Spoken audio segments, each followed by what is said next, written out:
My name is Zephra, and I learned the hard way that the word jealous is not an insult. It is a warning, a red siren that no one else hears, until it is too late. He thought that by calling me jealous he could silence me.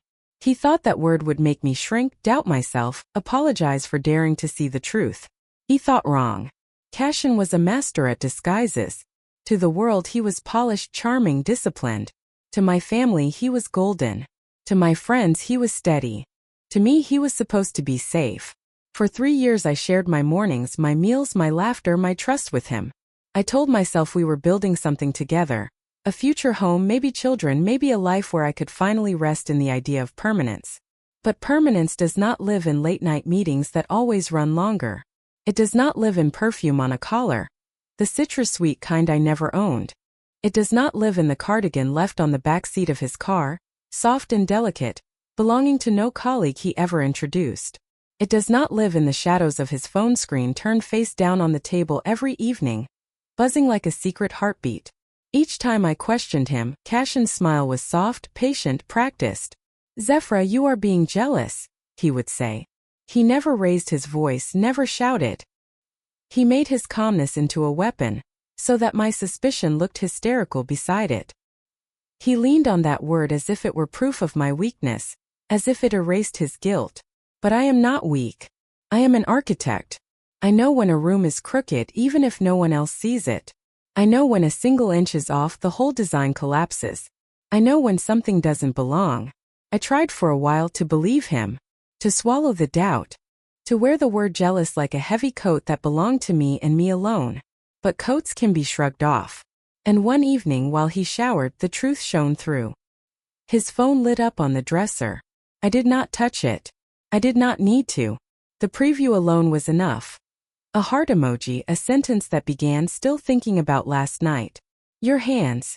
And cut off, but I did not need the rest. In that moment the room turned silent. The steam from the bathroom pressed against me like fog. I heard the water shut off. I heard him humming, calm as ever, while a new identity burned inside me. I was no longer the jealous girlfriend. I was the strategist. That night, lying in bed beside him, I studied his face. He slept peacefully, his arm heavy across my waist, breathing like a man who trusted the world to remain blind. My eyes stayed open. I counted his breaths, then my own, until I memorized the rhythm of betrayal. I thought of the dinners we hosted, the photographs that smiled from frames, the charity gala where he placed his hand on my back like I was proof of his stability. All of it staged. All of it curated. And yet, all of it fragile. One truth placed in the right hands could turn the mask to ash. I did not scream. I did not cry. I did not throw a single plate. I decided. That was the moment the plan was born. Quiet, lawful, devastating. If Cashin wanted to call me jealous, then I would let him choke on that word in front of the very people who believed in him. His colleagues who toasted his honesty. His family who thought he was noble. His friends who worshipped his loyalty. They would not hear my accusations. They would hear his words. They would see his messages. They would witness the proof in his own language, his own timestamps, his own careless trail. To get there I needed patience. A constellation, not a single star. I would gather patterns, times, witnesses, small details he thought invisible. Wolves do not stop hunting when the field looks safe. And Cashin thought the field was his. That was his mistake.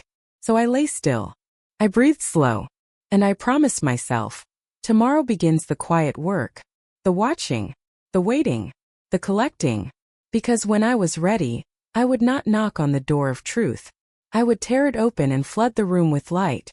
And Cashin would not call me jealous again. He would call me something else. Unstoppable. And with that word vibrating inside me, I closed my eyes, already awake for the war ahead. The next morning began like any other. Sunlight stretched across the floorboards. The coffee machine hissed. Cashin walked into the kitchen with damp hair and that same polished smile, the one that had charmed my mother and convinced my father that he was reliable. He leaned against the counter, scrolling his phone with casual ease, as if the device did not hold the razor edge of his double life. I studied him carefully. His calmness was no longer convincing. It was suspicious. The night before had cracked something open inside me. I could not forget the glow of that message. It replayed in my head like an echo I could not silence. He glanced at me and smirked. "You are quiet this morning, Zephra. Still jealous?" The word landed like a dare. I stirred my coffee slowly and forced my lips into a small smile. "Maybe," I said softly. And in that instant I knew I was done defending myself. I would let him believe his performance. I would let him keep underestimating me. Because arrogance blinds. And I would use his blindness to set the stage. Later that day, while Cashin claimed he had another late meeting, I drove to his office. The parking lot was nearly empty, but his car was not there. My chest tightened, yet I felt no panic. Instead, a steady calm took its place. He had given me the first piece of proof. If he was not at the office, then where?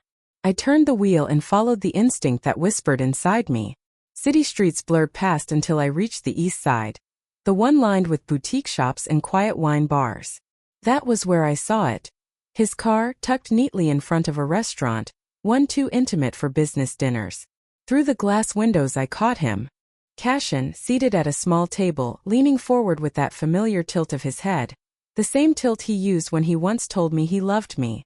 But now his gaze belonged to someone else. A woman with dark hair, laughing as if the world outside had ceased to exist. She touched his wrist and he let her. He looked alive in a way I had not seen in months. My breath caught, but I did not move closer. I did not storm inside. I turned away because rushing would ruin everything. One sighting was not enough. I needed undeniable evidence. A story stitched so tightly that even he could not wriggle free. When Cashin came home later, his hair smelled faintly of wine. He kissed my cheek and I forced myself to stay still. I asked about his meeting. He said it went long. His tone was smooth, his lies clean. And then he added the word again. "Zephra, you really should stop being so jealous. It will eat you alive." I smiled gently, nodded and whispered, "You are right." But inside I was already building the file. That night I began a journal. Every time his alibi faltered, I wrote it down. Dates, times, places, every story that did not align. I saved receipts from his wallet when he tossed them on the dresser. I photographed them in secret: wine bars, flower shops, dinners for two. The paper trail was messy, but it was there. I also remembered something vital. Lies are heavier when spoken often. If I could track his words and compare them to his actions, the weight would crush him without me raising my voice. The more I gathered, the calmer I became. I started noticing patterns in his calendar, in the way he dressed differently for work dinners, in the sudden extra attention to his appearance on nights he claimed were stressful. Even the way he whistled quietly after showering. It was not joy from work victories. It was the residue of her. Each piece was a brick and I was building a wall. Not between us but behind me. So there would be no way back to the naive woman who doubted herself. The inciting incident was not one explosive moment. It was a series of truths stitched together. Truths Cashin thought would remain scattered. But I was an architect, and I knew how to fit fragments into a structure no storm could break. I closed my journal one night with a steady hand. On the page were dates, times, descriptions, even the color of the dress she wore when she reached across the table for his hand. This was no longer suspicion. This was evidence. And when I looked at Cashin sleeping beside me, his breathing steady, his arm heavy across my waist, I no longer saw my partner. I saw my target. It is strange how silence can be sharper than screams. That was how I carried myself in the days that followed. I did not accuse. I did not cry. I did not even argue. Instead, I listened, I watched, and I collected. Every lie he spoke became a thread I stored away, waiting to weave into a noose he would place around his own neck. Cashin grew more confident, too confident. He mistook my calmness for surrender. When he came home late, he no longer bothered with elaborate stories. A vague, "work ran long," or "you know how these meetings go," was enough for him. He believed that I was too worn down to challenge him anymore. That belief became my weapon. One Thursday evening, he left his laptop open while he showered. It buzzed with a message notification, a preview flashing across the screen. I could have looked away, but I did not. I slid closer, heart steady, and read enough to confirm what I had already known. Last night was perfect. Next time, let us not worry if anyone sees us. The words glowed, but I did not panic. Instead, I reached for my phone, snapped a quick photograph, and tucked it away. The screen locked again as if nothing had happened, but I carried the proof in my hand. From that day, I became more deliberate. I purchased a small flash drive no bigger than my thumb and slowly built a library.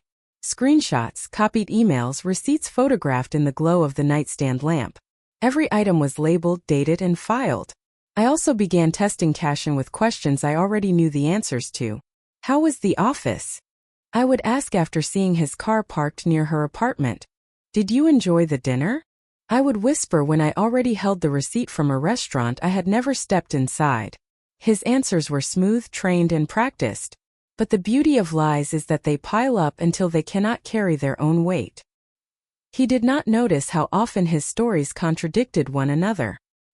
He did not hear how one night he claimed to be at a conference while the very next week, he insisted that same evening had been spent working from home.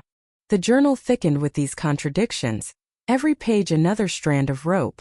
But I was not working alone. I reached out carefully to someone I trusted. My younger cousin Marin, sharp-eyed and fiercely loyal. She listened quietly as I described what I had gathered. She did not interrupt. She only asked, "Do you want revenge, or do you want freedom?" The truth was I wanted both. Marin helped me in ways I could not do alone. She followed his car when I could not. She snapped photographs of him entering restaurants, once even of him holding the other woman's hand in the parking lot. She sent me the images with timestamps, and together we built a timeline so airtight even Cashin's charm would not puncture it.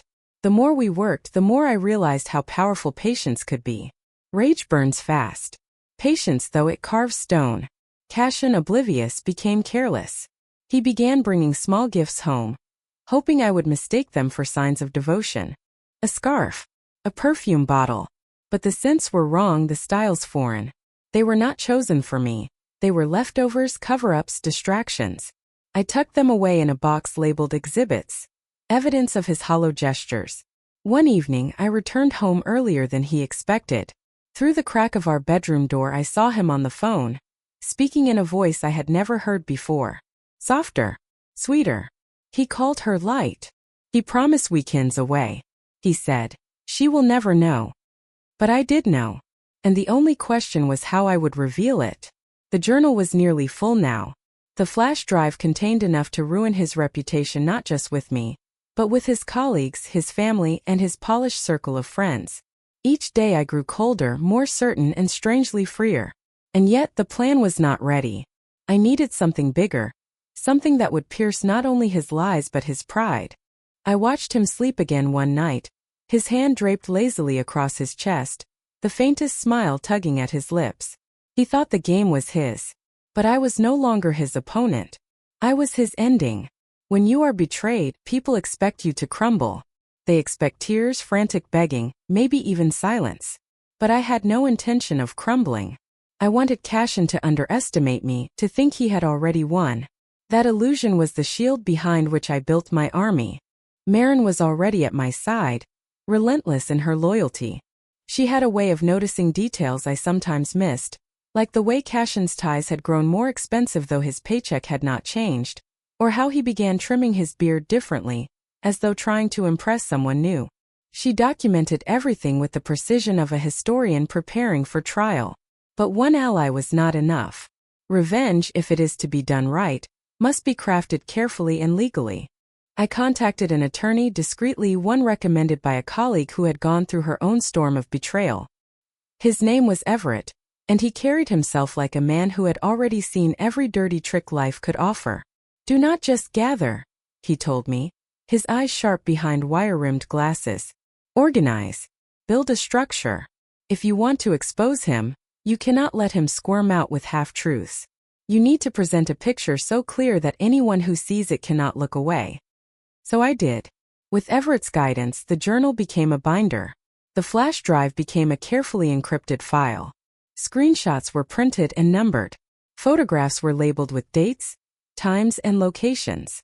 What had once been fragments of suspicion transformed into a weapon, tidy, undeniable, and sharp. Cashin still believed nothing had changed. He would strut into the living room, phone in hand, smirk tugging at his lips as though the world bent toward him. And I would smile back, nodding at the right moments, letting him believe the mask I wore.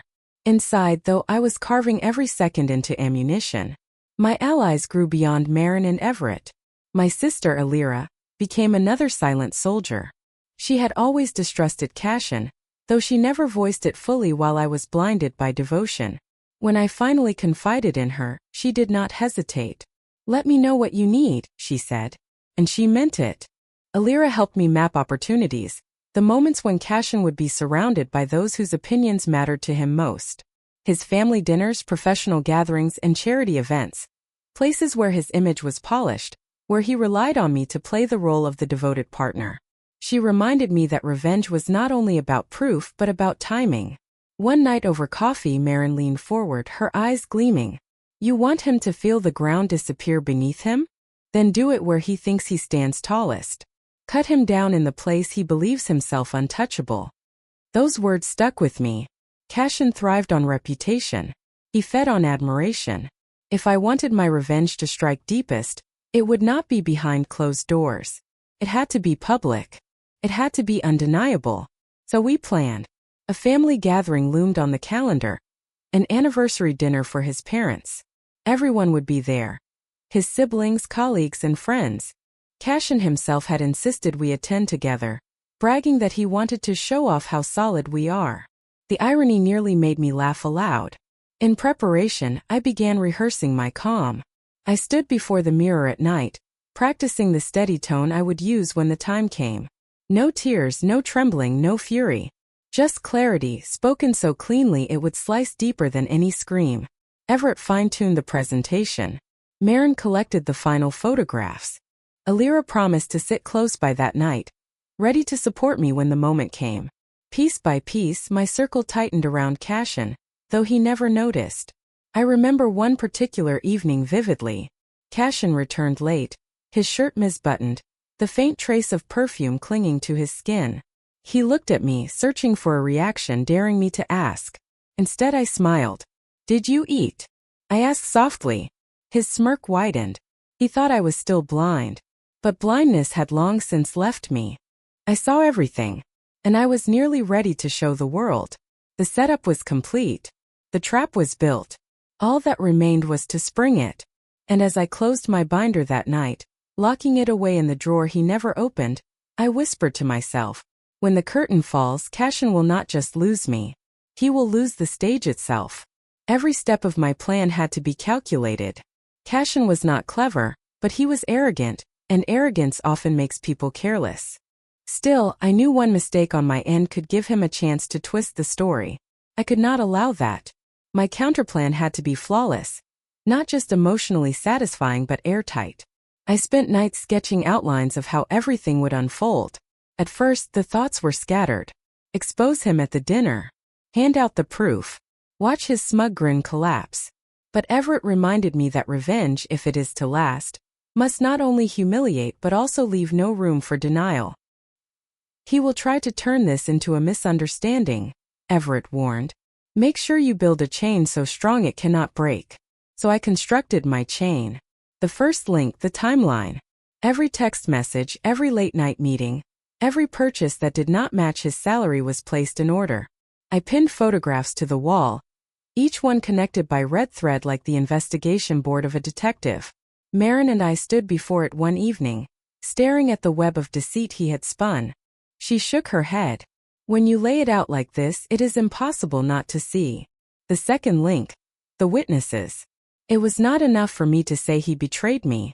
Others had to see it for themselves. Alira, with her sharp intuition, identified which family members had always doubted Cashin but never had proof. "They will not defend him if they see the evidence firsthand," she said. "They will step back, and silence is sometimes the loudest condemnation." The third link. The delivery. I could not simply shout the truth across a dinner table. No, that would look chaotic. I needed precision, calmness, control. Everett suggested I prepare a short, deliberate statement, just enough to pierce the air like glass breaking. Then let the evidence speak. The more I rehearsed, the more confident I became. I imagined the look on his face when I laid the binder on the table. I imagined the gasps when photographs passed from hand to hand. I imagined his mother's eyes, filled not with pride but with horror. But revenge was not only about exposure. It was about ensuring that Cashin could not recover the image he had built. He valued reputation above everything, above truth, above loyalty, above me. Destroying that reputation meant destroying the very pedestal on which he stood. I rehearsed with Marin and Alira as though it were a stage play. Alira played the role of Cashin, throwing in his likely responses. "This is taken out of context," she would say, and I would counter. "Context is exactly what I have provided." Marin would interject with questions, testing my composure. By the end, I could recite my statement with steady breath, no matter how loudly someone tried to interrupt. Time's exhaustion hit me. I would sit alone, binder in hand, and wonder if it was worth it. Could I not simply leave, close the door, and never look back? But then I would recall the smirk on his face, the way he flaunted his lies as though I were too blind, too weak to catch him. And each time the fire inside reignited.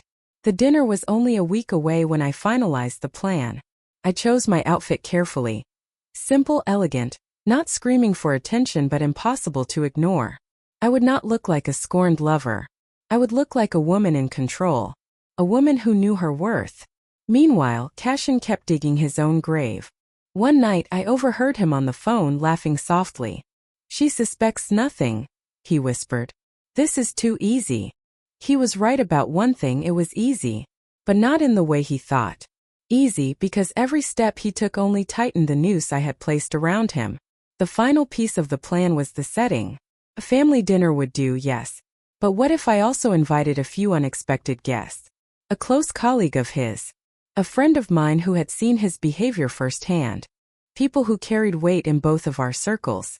Cashin would never expect it, and once they were there, he could not erase their memory of what they witnessed. As I prepared the invitations under the guise of being helpful, I almost smiled at the irony. He believed I was smoothing the evening for him. In truth, I was preparing the stage for his collapse. When I closed my notebook on that final night of preparation, I felt the calmness of inevitability. There was no turning back now. The plan was written, rehearsed, and sealed. And as I stared at my reflection in the mirror, I whispered, "You wanted to perform, Cashin. Now you will. But this time the script is mine." The morning of the dinner arrived with the kind of heavy air that feels like a storm waiting on the horizon. I had rehearsed my plan so many times that I could recite every step without hesitation. But life, I would soon discover, does not care for rehearsals. I woke early, binder tucked safely in the leather satchel I kept close to my side. Marin texted me. "We are with you. Remember, calm voice, steady hand." Alira followed with her usual sharpness. "He will try something. Expect it." I smiled faintly at their messages, grateful yet restless.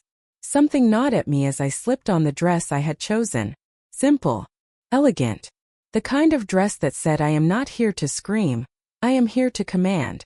But then came the first pivot. At noon Everett called, his voice tense. Cashin canceled the dinner. My stomach dropped. "What do you mean, canceled?" He told everyone he had a sudden business trip. No details. Just vanished from the calendar. For a moment my world spun. All those hours of preparation, all the careful weaving of the trap, it felt like it was dissolving in his hands. I imagined him smirking, proud of outsmarting me. He must have sensed something. Panic clawed at my throat, but I forced it down. If I unraveled now, the months of planning would collapse. "Where is he really?" I asked, though I already knew the answer. Everett exhaled. "That is the thing. He did not leave town. I saw him earlier, stepping into the florist's with her." So he was not hiding from business. He was hiding with her. The irony almost made me laugh. He canceled a family dinner to buy roses for the woman who did not know she was about to become part of my story. The setback stung, but in that sting came clarity. This was not a defeat. It was a new opportunity. I called Marin. "He canceled the dinner. But what if we bring the dinner to him?" There was a pause. Then a laugh. "You are dangerous, Zephra. I love it. Tell me the plan." The plan shifted quickly. Instead of one dinner table, I envisioned a public place. Somewhere he could not retreat from, where eyes and ears would multiply the effect. The florist's? Too small. A cafe? Too casual. But then it struck me, the community gala that very evening. Cashin had forgotten to remove it from our shared calendar. He planned to attend with her, I realized. He thought I would be at home, licking wounds from his sudden business trip. Perfect. But the pivot carried risks. Unlike the family dinner, I could not control the guest list. Strangers, acquaintances, even people I barely knew would be there. That meant more eyes, more judgment, but also less predictability. Still, the image of Cashin strolling into that gala with roses in hand, introducing her to people who believed we were still engaged, filled me with a fire I could not ignore. I adjusted the plan with urgency. The binder remained the centerpiece, but now the timing mattered more than ever. I would not reveal everything at once. I would strike when the room was full, when he was at his most comfortable. By late afternoon I was shaking, not from fear, but from the adrenaline of improvisation. Alira helped me rehearse the new speech, shorter, sharper, designed to slice through the noise of a crowded gala. Marin secured a table near the stage, ensuring I had a clear path to where Cashin would inevitably stand. But then another complication. As I finalized my preparations, I received a text from an unknown number. It was a photograph. Cashin and me from happier days. The caption read, "Careful what you expose. Two can play at this game." My blood ran cold. Someone had warned him. Or perhaps he sensed the walls closing in and found an ally. Either way, he was signaling that he would not go quietly. For a brief second, fear returned. What if he tried to smear me first? What if he twisted my evidence, accused me of fabrication, painted himself as the victim? But then I remembered. Truth is a blade sharper than lies. And I held it firmly in my hands. That night, as I entered the gala, the chandeliers glimmered above me like watchful eyes. Guests in gowns and tuxedos laughed, clinked glasses, whispered gossip. And there at the far end of the hall was Cashin, smiling broadly, arm draped over her shoulder as though nothing in the world could touch him. He looked untouchable. But he had no idea that I was already here. No idea that the trap he thought he had escaped had only shifted ground. And as I clutched the satchel against my side, I whispered to myself, steady and certain, "The storm did not end, Cashin. It only changed direction. And now it is coming straight for you." The ballroom glowed with golden light, chandeliers scattering brilliance across marble floors polished so perfectly that reflections of gowns shimmered underfoot. Waiters drifted between clusters of guests, balancing trays of champagne. It was a world Cashin adored, status, polish, the illusion of control. And there he was. Cashin in his tailored suit, laughing too loudly, hand resting on her waist. He leaned in close to whisper something in her ear, and she tossed her hair back with practiced grace. I felt my jaw tighten. They looked rehearsed, like actors in a cheap play. He had canceled dinner with my family so he could flaunt her here. He thought I would never show my face. He thought he had already won. But I had not come here to watch. I had come here to end him. I took my seat with Marin and Alira at the corner table nearest the stage. My satchel was beside me, the binder inside like a coiled weapon. My pulse thudded, a drumbeat of resolve.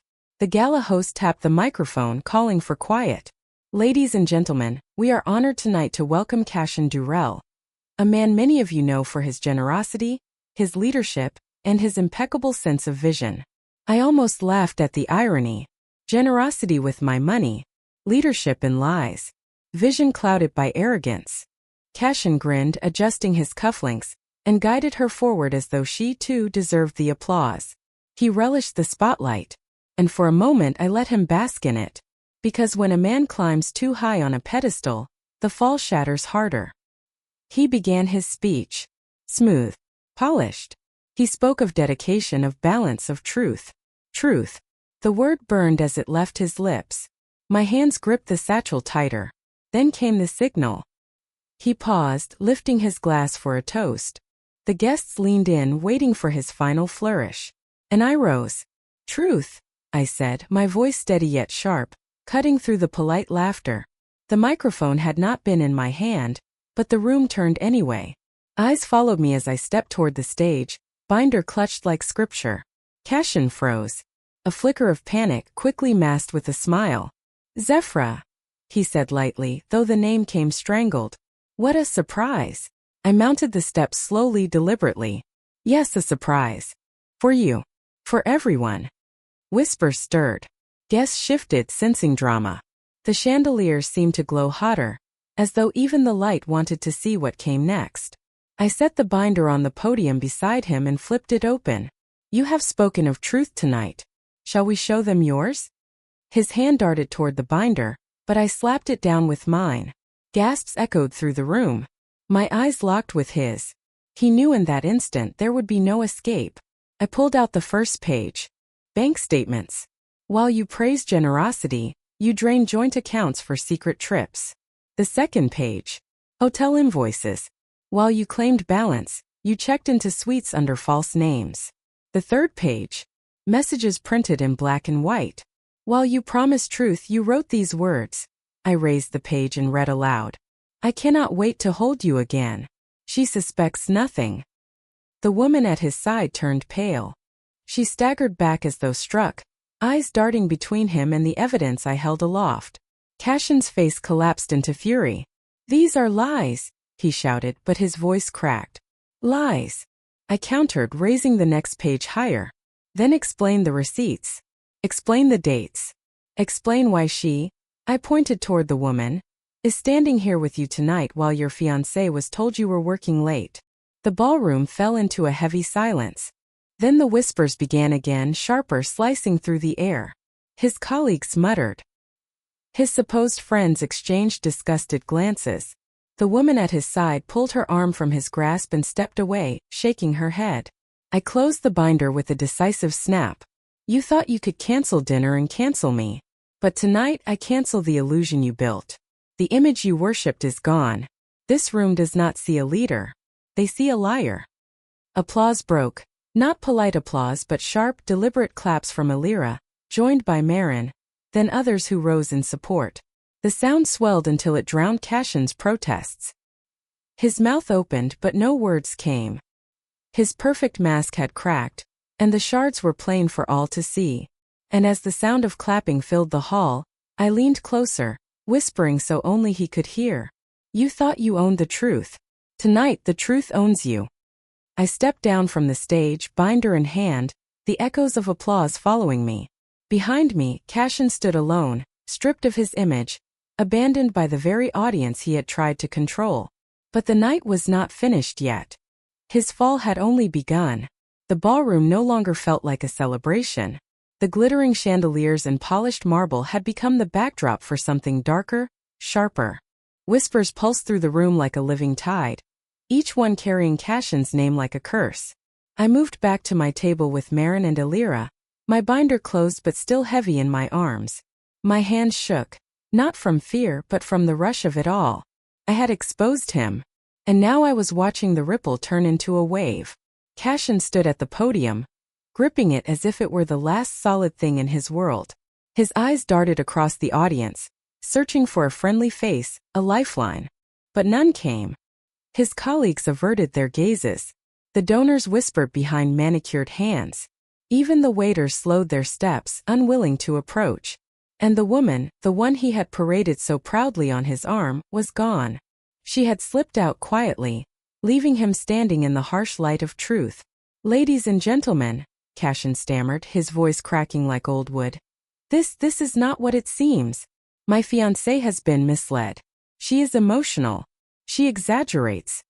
That word again. Emotional. He wielded it like a weapon even now. But the audience did not nod. They did not smile. They looked at me. And I could see in their eyes that the truth had landed. They believed me. Not him. One man, a board member I recognized, stood up. Cashin, he said flatly, is it true? Did you take company funds for these trips? The silence was brutal. Cashin's lips parted but no sound came. His face flushed red then pale. He knew any answer would damn him. Another voice rose, a woman in emerald silk, one of the donors. I put my trust in you. My money. My reputation. And this is what you do. Gasps followed. Cashin's hand trembled on the podium.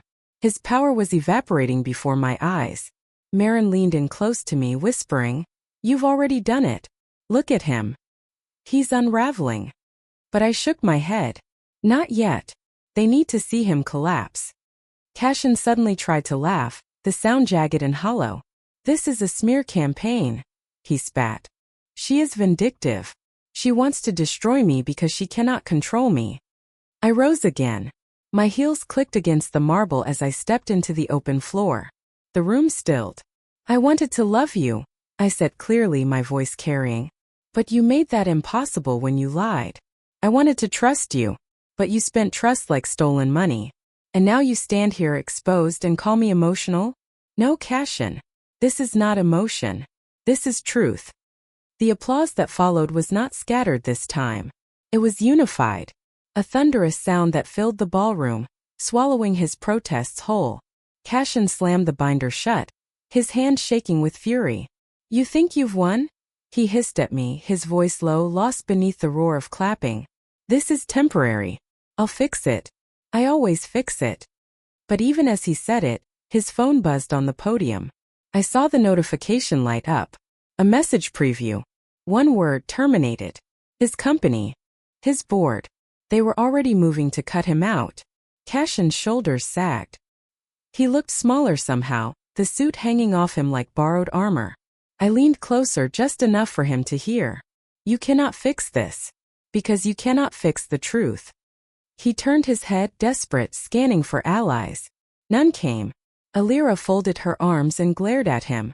Marin lifted her glass in a silent toast, to me. To justice.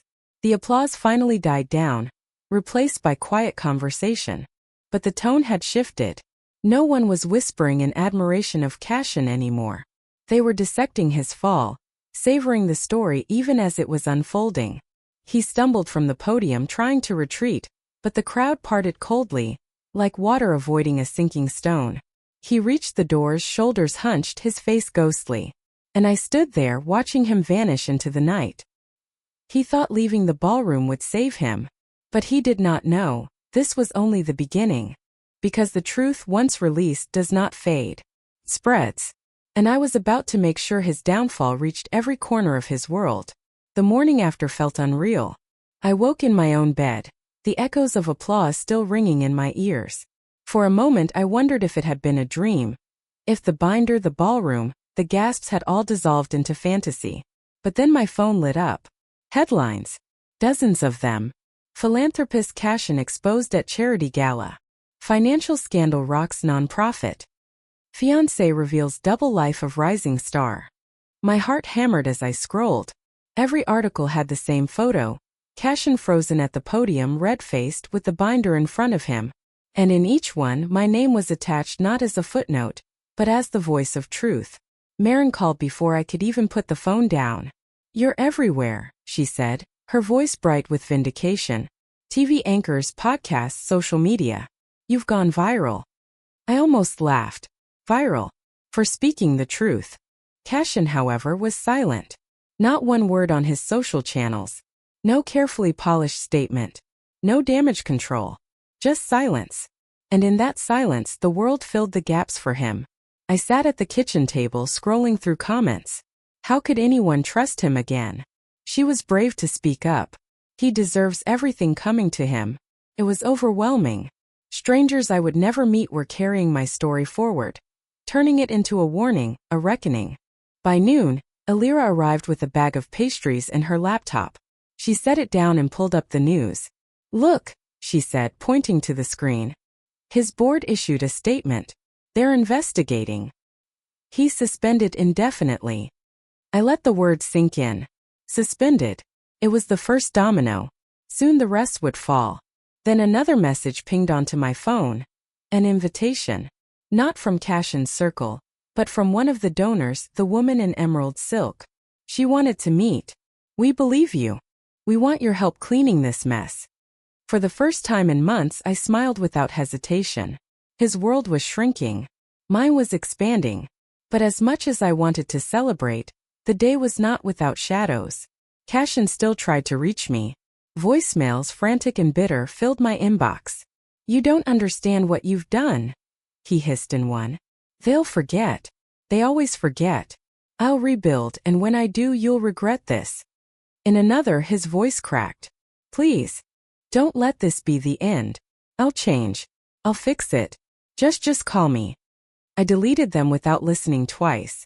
That night I walked through the city, the air crisp, my breath fogging in the streetlights. I passed a cafe window where a TV played muted news footage of him storming out of the gala. People inside pointed, shaking their heads. He was not a star anymore. He was a scandal. And me? I was not the humiliated fiancée he had tried to paint me as. I was the woman who had stood up, binder in hand, and shattered his mask. The consequences were still unfolding. His career, his reputation, his circle, all unraveling by the hour. And tomorrow it would only spread further. Because this was not just about one night in a ballroom. This was about truth outliving lies. And truth was on my side. Weeks passed, but the echoes of that night at the gala never quieted. Cashin's world collapsed in front of me, one headline at a time. The board cut ties with him permanently. The nonprofit he once used as his personal stage removed his name from every letterhead, every banner, every polished brochure. His investors fled. His friends vanished. I kept the binder, tucked neatly on a shelf in my study. Not as a trophy but as a reminder. Silence does not protect liars. Truth does. Sometimes I would think about the life we had almost lived together. The ring on my finger, the plans for a wedding, the home we had half decorated with shared dreams. But then I would remember his voice mocking me, dismissing me, gaslighting me into believing I was too emotional, too suspicious, too small. And I would smile because I knew now. He feared my strength more than anything else. Alira took me to dinner one night after the storm had calmed. Over candlelight she raised a glass. To you, she said, her eyes glinting. For refusing to let him write your story. To us, I corrected, clinking her glass. Because revenge had not been a solo act. It had been a chorus of loyalty, friendship, and courage. Cashin tried once more to contact me. A letter arrived in trembling handwriting, begging for forgiveness. He wrote about how much he lost, how the silence from his old allies was unbearable, how he could not bear the weight of being hated. I did not reply. Forgiveness is not owed. Especially not to someone who built an empire of lies and expected me to live beneath it. Instead, I focused on building my own empire. I accepted the donor's invitation. I worked alongside others who had been fooled by him, turning our pain into action, ensuring that the next charming fraud would not get so far. And every time I stood in front of a room, speaking with steady conviction, I remembered that night at the gala. How my voice shook at first, how my hands trembled over the binder. But how, when the truth spilled out, I had never felt steadier in my life. Here's what I want you, the listener, to take away from my story. Never let someone convince you that your instincts are wrong. Never let someone shrink you so they can shine brighter. If you see cracks, follow them. If you feel dismissed, ask why. If you are told you are too emotional, remember that emotion is power, it is clarity in disguise. Cashin thought he could erase me quietly. Instead, I erased the mask he wore before the world. So if you ever find yourself standing in the shadow of betrayal, remember, you are not powerless. You are not voiceless. Your truth is sharper than any lie they weave. And when the time is right, do not be afraid to stand tall, raise your voice, and let the truth do what it always does, set you free and burn their false image to ash. That is what I did. That is why I am free. And that is the story of how he planned to cancel me, but in the end I canceled his image instead.